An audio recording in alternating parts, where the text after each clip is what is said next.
Good day everyone, this is the Samyang 135mm f1.8 AF.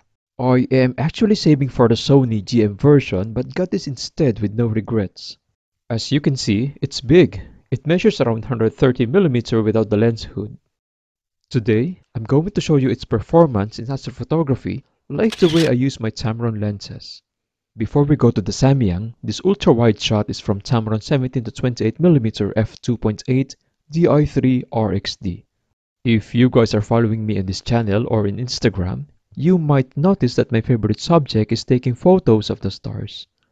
If you know what you're doing, everyone with a digital camera or even mobile phone can do this. Challenging of course, but so much fun. This Tamron 17-28 is one of my most used lenses in terms of landscape and long exposure shots. Very light yet very sharp.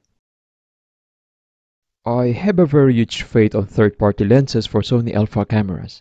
You really can't go wrong whether you go for Sigma, Tamron, or Samyang. Here's another before and after shot, now taken by the Tamron 28-75mm f2.8 Di3 VXD G2. I've taken all these shots in the far north of New Zealand, quite rural but very lucky that my spot doesn't have too much light pollution around it. If you're new to astrophotography and wondering why my shots are quite sharp and crispy, it's because I'm using a star tracker. I also have a video about this on my channel on the link below. But one thing for sure is definitely I'm not a pro. I'm still learning how to improve my shots with it. This another shot is taken by the Tamron 20-200mm f2.8 to 5.6 Di3 RXD. And yes, it's at f5.6 and the tracker had helped me shoot at longer shutter speed. And I'm also using the legendary Sony A73 for these shots. This is also by far the best camera I'd ever used for low light photography. Now going back to the Samyang, this is the autofocus version at 135mm. I've heard a lot of positive things with the old manual version of this at f2. That's why I was intrigued to grab a copy. This lens has two extra switches and a button that you can customize using a separate Samyang lens station.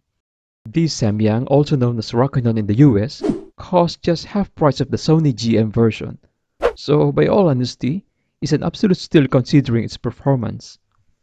I also have to add that same with the Sony 135 GM, it has this 82mm filter thread size and has this very nice rubber O-rings for effective weather sealing. So one of the most notable and exciting feature of this lens is the Astro mode. You can automatically set it up by holding the focus button while turning on your camera. Once this red light turns into green, it marks that the lens is ready for astrophotography. It will also change the camera's focus mode to manual, and the lens will set its focus to infinity. Now all you need to do is to sit it on the tripod, or better if you have a star tracker.